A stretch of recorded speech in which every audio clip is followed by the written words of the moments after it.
Bom dia, boa tarde ou boa noite. Hoje vamos falar um pouco sobre equilíbrio estático, dar alguns detalhes sobre esse assunto e fazer um experimento em relação a ele.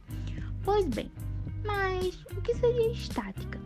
Para a física, estática é o ramo da mecânica que investiga as propriedades de corpos que se encontram em equilíbrio quando sob a ação de forças.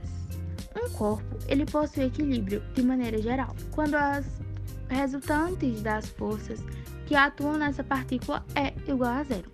Partindo disso, então, temos dois tipos de equilíbrio, o estático e o dinâmico. O estático é, como eu já citei, que ocorre quando a velocidade do corpo é igual a zero. Já o dinâmico ocorre quando a velocidade do corpo é diferente de zero e com essa mesma velocidade constante, ou seja, se uma partícula ela se mover com velocidade constante, ele sempre se encontrará em equilíbrio dinâmico. Bom, como já foi dito anteriormente, o equilíbrio estático é quando todas as forças aplicadas sobre um determinado corpo se anulam. Existem três tipos de equilíbrio estático. O estável, que é quando o corpo retirado de sua posição de equilíbrio tende a voltar à sua posição inicial. Isso acontece porque o centro da gravidade tende a se alterar para posições superiores, como por exemplo com um brinquedo João Bobo ou um cone. O equilíbrio instável é quando o corpo retirado de sua posição de equilíbrio tende a se afastar cada vez mais, como por exemplo um elefante em cima de uma bola. Qualquer força aplicada ali vai fazer com que o elefante caia da bola, ou seja, uma situação instável. E o equilíbrio indiferente é quando não importa a posição, se a situação for alterada, o corpo continuará em equilíbrio. Isso acontece quando o ponto de suspensão do corpo coincide com o centro da gravidade, como por exemplo uma caneta deitada. Não importa se ela vai alterar de posição, ela vai continuar em estado de equilíbrio. Um momento é uma grandeza que representa uma força aplicada que pode causar uma rotação, impedi-la ou alterá-la. Para o cálculo do momento, temos uma força F, medida em newtons quilograma-força, e temos o braço da força D, que é medida a partir da reta da força até o seu polo. O polo é o ponto de rotação, e com mais longe a força F for aplicada do polo, menor será a força necessária para a rotação. Porém, como estamos falando de estática, para que o corpo esteja em equilíbrio, é necessário que a soma de todos os momentos aplicados nele resultem em zero. Como já foi dito anteriormente, equilíbrio estático é quando o corpo se encontra em repouso. Sendo assim, sua velocidade vetorial e a aceleração do corpo é nula. E para que este corpo permaneça em equilíbrio, a força resultante tem que ser igual a zero. A força resultante, de acordo com a segunda lei de Newton, quando todas as forças de um sistema se equilibram, sua aceleração é nula. O centro de massa é o ponto em que pode ser concentrada toda a massa de um corpo. Essa massa é o resultado de todas as massas das partículas que compõem esse corpo. E o centro de gravidade é onde se aplica a resultante das forças que agem sobre o corpo.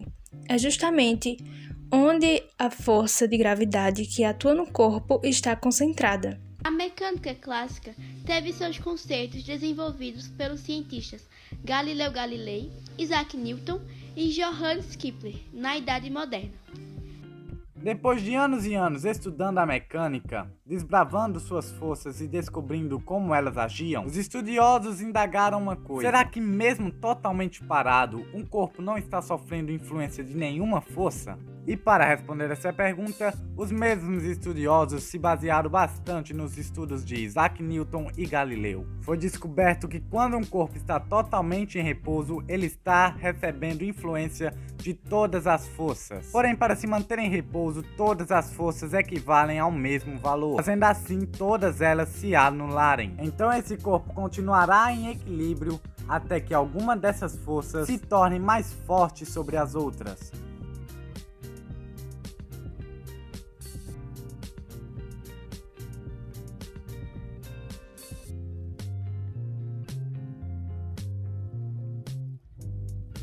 Para montar o experimento, precisamos prender a garrafa com a corda. Para isso, vamos dar um nó na corda.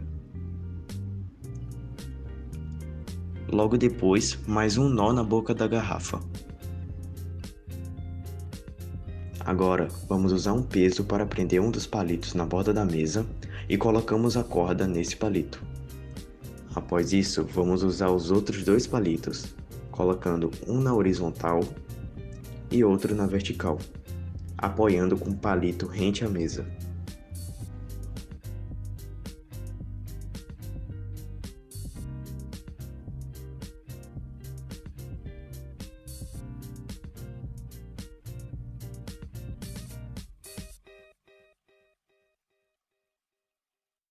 E vamos lá para a explicação física do porquê que isso acontece. O equilíbrio acontece porque a soma das forças atuantes sobre a garrafa é zero, ou seja, não há força atuando sobre a garrafa, onde a força peso da garrafa atua para baixo e a força do palito apoiado no meio vai para cima, anulando o peso. Mas como é possível se a força do palito é menor que a da garrafa? O palito que está no meio atua como uma alavanca, sendo menor que a força-peso da garrafa. Outro aspecto que atua no equilíbrio é o torque. Neste caso, a força do palito do meio faz o palito apoiado na mesa rotacionar em uma direção contrária à força-peso da garrafa, que gera uma rotação para baixo. Ou seja, o momento angular do palito do meio é igual ao momento angular da força-peso da garrafa. Se decompormos a força que gera a rotação do palito, veremos que o palito só pode rotacionar na direção Y, seja para cima ou para baixo. E, como temos um sistema em equilíbrio, sabemos que o torque ou momento das forças serão iguais, ou sua resultante será nula. Bom, partindo disso, conclui-se que equilíbrio estático ocorre quando um corpo ele possui as resultantes de suas forças iguais a zero, assim como sua velocidade também é zero, que seria o corpo parado. Obrigada pela atenção e é assim que se encerra a videoaula de hoje.